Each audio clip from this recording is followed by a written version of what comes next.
I paid $45,000 USD for my sister's dream wedding in Napa Valley, and 48 hours before the ceremony, my own mother showed up at my door and told me I was not invited. My name is Lauren Hayes. I am 35. I live in San Diego, California, and I make a living planning perfect days for people who can afford them, weddings, corporate galas, private vineyard events where every detail has to look effortless, even when it costs a fortune behind the scenes. I know how to make things look beautiful. I just never realized how ugly things could get when it was my own family.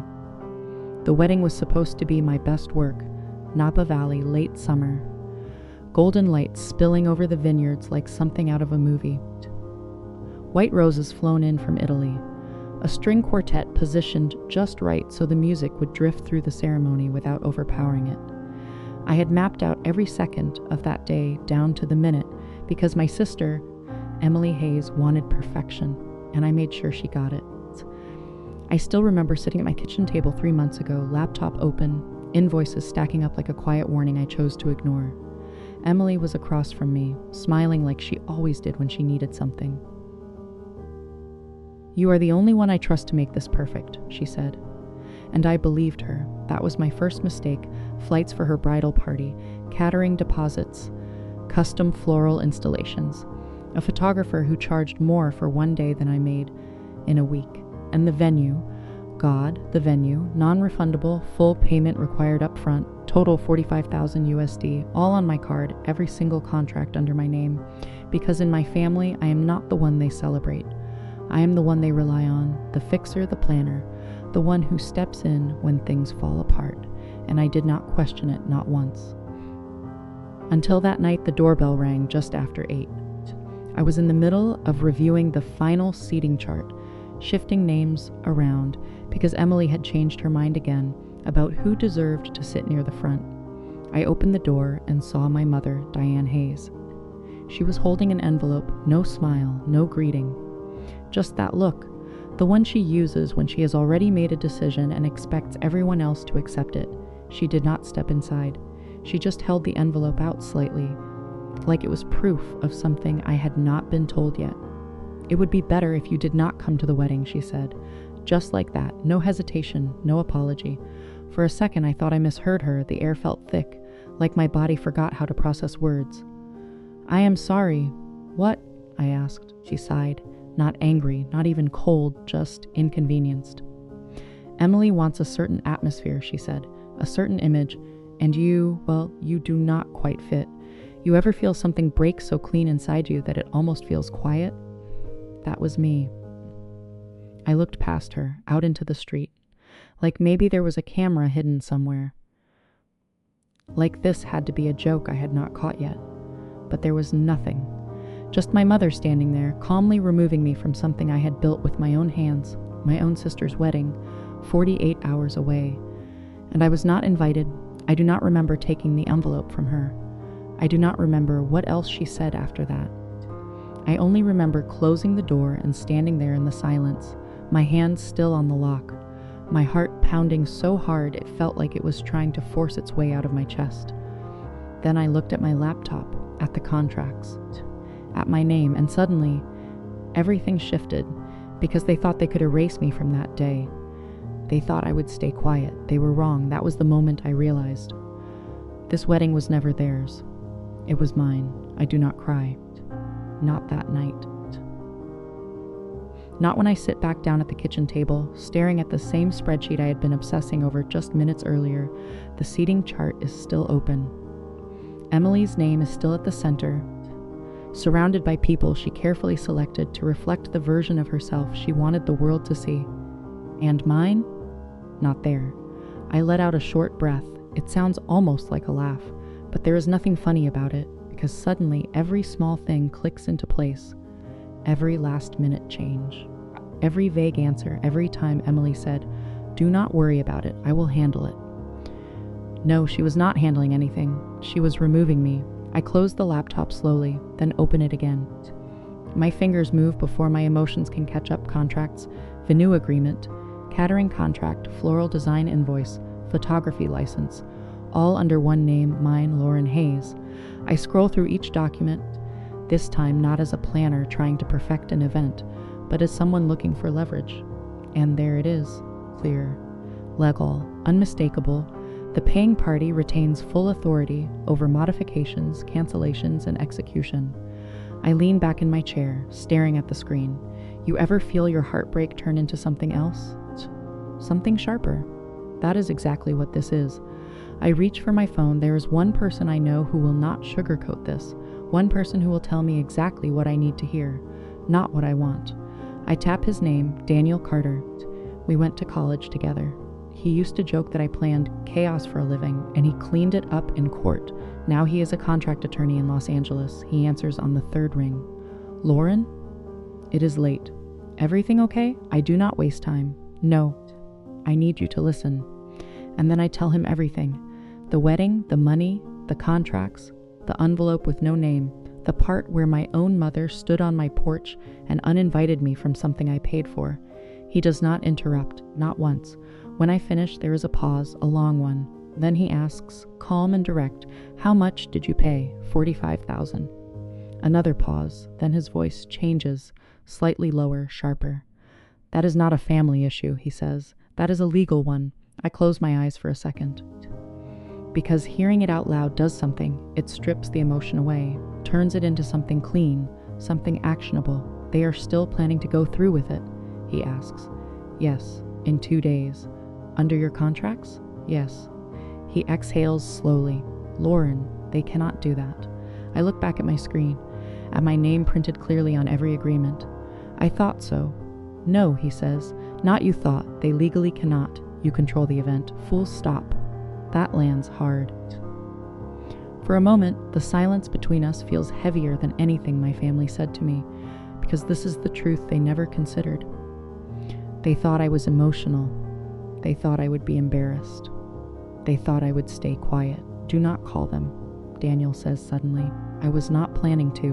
Good, because the second you react emotionally, you lose leverage. Right now, you have all of it. I nod, even though he cannot see me. What do? I ask.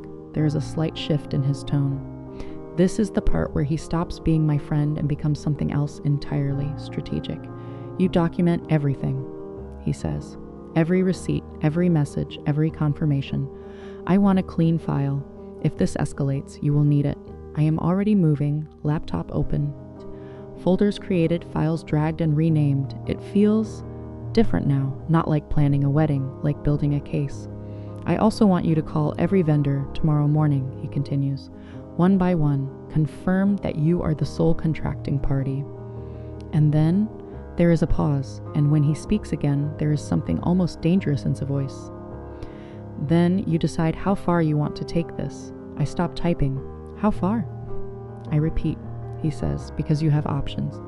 You can cancel quietly, you can negotiate, or he lets the word hang there, or I push, or you can make sure they never forget what they did to you.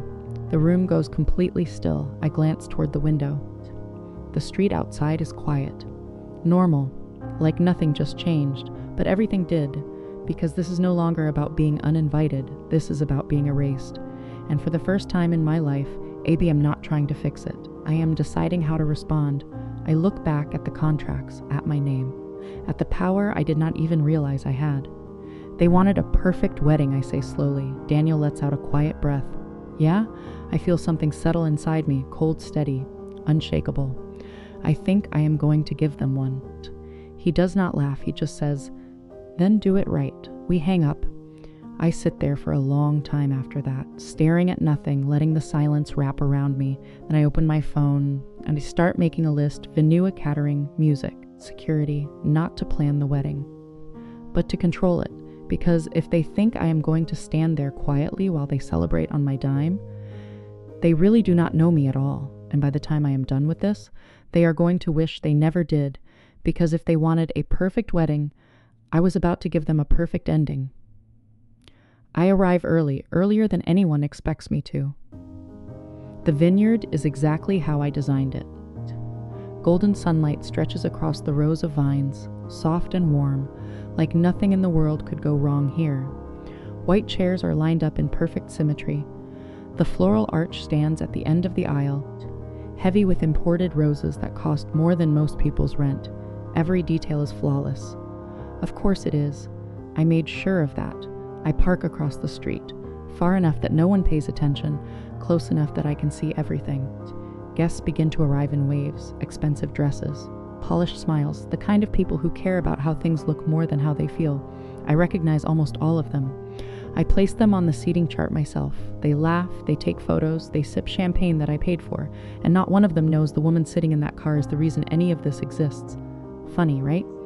I step out, smoothing my jacket, blending into the background like I have done my entire life.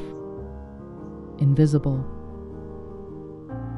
Useful, not palpable, not today. Inside, the staff is already in position. I catch a few familiar faces. The event coordinator nods politely, not recognizing me out of context. Why would she? To her, I am just another guest. I give her a small smile. Everything looks beautiful, I say. It really does, she replies. The bride is going to love it. I almost laugh. The bride, Emily. I wonder if she even realizes how close she is to losing all of it. The ceremony is set to begin in 10 minutes. I check my phone for messages from Emily, 2 from my mother, all unread. I do not need to see them to know what they say. Where are you? Do not cause a scene. Please do not ruin this. Ruin that word again. I slip my phone back into my bag. They still think I am the kind of person who reacts, who explodes, who begs. They have no idea how quiet I can get. The music starts, soft, elegant, exactly as planned. Guests take their seats. A low murmur settles into silence as the officiant steps forward. The air shifts, anticipation builds. I move closer, staying just at the edge of the crowd, close enough to see, far enough not to be seen, and then Emily appears, white dress, perfect makeup, that same smile she has practiced in mirrors her entire life. She looks exactly like the version of herself she wanted the world to believe. Untouched, admired, contured. She does not see me. Of course she does not. Why would she look for someone she erased? The music swells. She takes her first step down the aisle, and that is when I make my move. I do not rush. I do not hesitate. I simply step aside, pull out my phone, and make one call. The venue manager answers immediately. Hi, this is Lauren Hayes, I say calmly, primary contract holder for today's event. There is a pause on the other end, recognition. Yes, of course, he says quickly. I am invoking my authority to halt the event. I continue, effective immediately. Silence, then carefully. Are you sure? I look up. Emily is halfway down the aisle now. Guests are smiling. Cameras are flashing. Everything is exactly where it should be. Perfect. Yes, I say. I am sure. Another pause. Then understood. I hang up, and then it starts. The music cuts, not fades, cuts sharp, abrupt, jarring. The kind of silence that makes people turn their heads. Emily freezes mid-step. The string quartet lowers their instruments, confused. The officiant glances around, unsure whether to continue. A ripple moves through the crowd, whispers. Confusion. What happened? Is this part of it?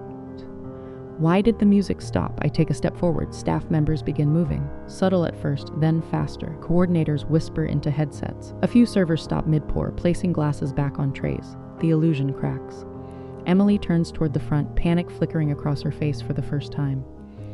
Can someone fix this? She says, her voice tight but controlled. No one answers, because they are all looking at me. I walk down the aisle, slow, steady, unhurried. Every step echoes louder than the music that was just there. Heads turn, eyes follow. Recognition begins to spread, not from family, from staff, from the people who actually know who made this happen. Emily's expression shifts, confusion, then disbelief, then something sharper. What are you doing here? She asks. I stop a few feet in front of her, close enough to see the details of her makeup, the tension in her jaw, the way her hand tightens around her bouquet. For a second, neither of us speaks. Then I tilt my head slightly.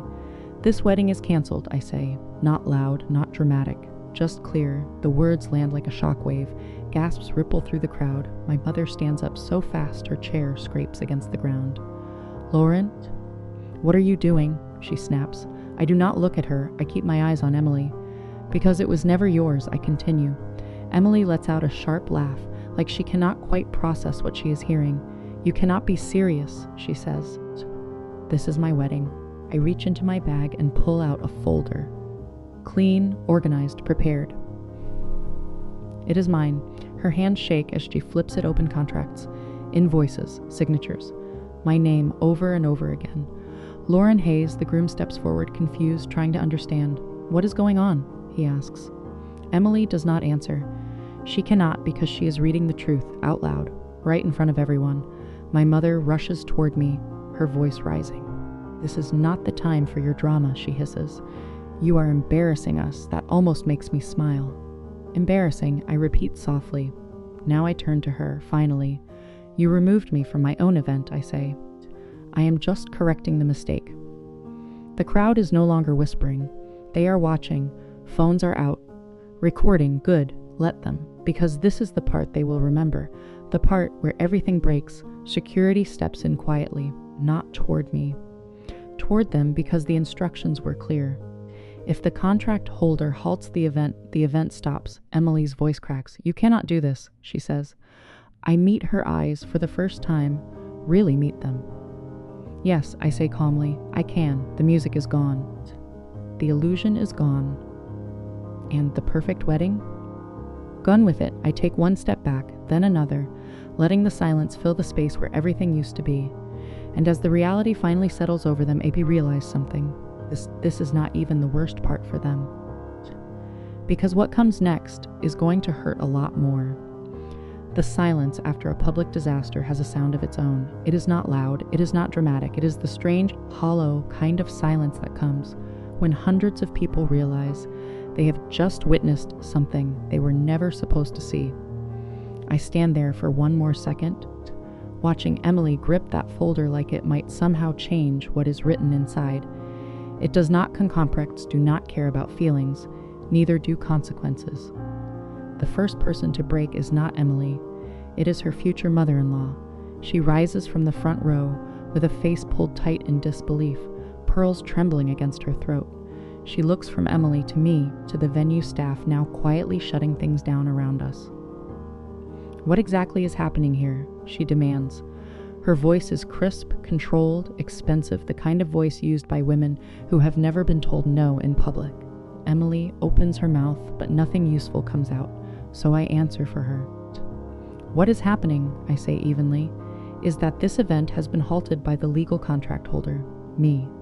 A few heads turn harder at that. A few guests who had only been half invested before suddenly look fully awake now. The groom, Daniel Whitmore, finally steps away from the altar and walks toward us. He is pale, not angry yet, just stunned, like a man watching the floor disappear under his own shoes. Emily, he says, his voice low. What is she talking about? Emily shakes her head too fast. She is overreacting, she says. She is being vindictive because of a family disagreement. A family disagreement, that nearly makes me laugh. I pull another document from my bag and hand it to him. Vendor summary, payment record, signature authority, all mine. Daniel scans the first page, then the second. His face changes in real time, confusion, embarrassment, then something darker. You let your sister pay for all of this, he asks. Emily's mouth tightens. It was temporary, she snaps. We were going to settle it later. Settle it later. That old family phrase, the one that always meant I would carry the weight, and everyone else would carry the entitlement. Daniel looks at her like he is seeing someone new, not the woman in the dress, not the woman in the photographs, the real one. That is when Diane storms toward me. Her heels cut hard against the stone path. Her smile is gone now. So is the polished calm she wears in front of strangers. You have made your point, she says through clenched teeth. Now stop this. I look at her, really look at her, at the hard set of her mouth, the fury in her eyes, the same woman who stood on my porch and told me I did not fit the image. My point? I repeat quietly. No, this is not a point. This is the bill. She inhales sharply, glancing around at the guests still filming. You are humiliating your sister. I tilt my head. No, I say. I am exposing her. That one lands. I can see it in the way Diane flinches, because humiliation can be spun. Exposure cannot. Behind us, the shutdown continues. The quartet begins packing up. The catering manager speaks quietly with her team. Champagne glasses are cleared before they are even touched. The floral crew stands by, waiting for instructions on whether to leave the arrangements or begin removal. It is surreal, a wedding dissolving in real time, white roses, satin ribbon, crystal glassware, all of it suddenly just expensive debris. Emily takes a shaky step toward me. "You could have talked to me," she says, voice cracking now. "You did not have to do this in front of everyone." I stare at her, that line, that exact line. It always comes when people finally realize they do not control the outcome anymore. You could have talked to me, as if I had not spent years talking, as if I had not covered for her, protected her, paid for her, explained her behavior to other people like it was my job. "I did talk to you," I say. "Every time I rescued you, every time I paid the invoice you could not cover, every time I believed you when you said you would make it right." Tears gather in her eyes, but I do not move, not because I feel nothing, because I have finally learned that tears are not the same thing as accountability. Daniel looks between us, then back at Emily. "Did your family know?" he asks. The question hangs there, heavy, ugly. Diane answers before Emily can. "This is a private matter," she says sharply. Wrong answer. Daniel's mother lets out a short, disgusted breath. "A private matter," she says. "You invited our family to a society wedding funded by deception." There it is, the social fracture, the part my mother feared most. Not morality, not fairness. Reputation. The Whitmores did not just walk into a ruined ceremony, they walked into a public lie. And rich families forgive many things. Embarrassment is not one of them. Daniel closes the folder and hands it back to me with a tight, unreadable expression, he says. Then he turns and walks away from Emily. She actually reaches for him, bouquet shaking in her hand. Daniel. He does not turn around. That is when I know this will not end with a postponed ceremony and an apology burn. This is bigger now. This is social poison. Phones are still out. Clips are already being sent. Group chats are already exploding. By tonight, this will be all over Napa society circles, then San Diego, then everywhere both families ever cared about being admired. And it gets worse, because once the venue is cleared, the money conversation begins. The venue manager approaches me with professional caution. "Ems Hayes," he says, "would you like us to proceed with a full termination record for today's event?" I nod. "Yes." "And send the finalized non-performance penalties directly to the original wedding contact list." Emily looks up so fast I can almost hear the panic crack open. "Penalties?" she says. The manager gives her a polite smile that does not reach his eyes. "Yes, as outlined in the contract." She turns to me, horrified now. I hold her gaze. The numbers start hitting fast after that. Lost service fees, same-day cancellations, labor and expenses, special order florals, the custom cake that is now useless because the reception is dead, thousands, a collapse measured in invoices. Deanne tries one last time to regain control. She lowers her voice, stepping closer, trying to pull this back into the old world where she could shame me into obedience. "Lauren," she says, "enough. Family is family." There it is. The prayer they always say when they want the wounded person to stay still. I meet her eyes and answer in the same calm tone I used when I stopped the ceremony. No, respect is respect. Family, without that, is just a hostage situation. For once, she has nothing. No clever line, no guilt trap, no authority. Just a crowd watching her fail. I take one long breath and look around at the ruined aisle, at the guests drifting away in stunned clusters, at my sister, still standing in white, but no longer looking bridal, just exposed, and I realize something strange. I do not feel guilty.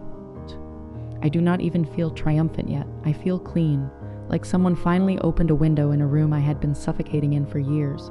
I turn to leave. Behind me, Emily says my name one more time, not angry this time, small, scared. I stop, but I do not turn around.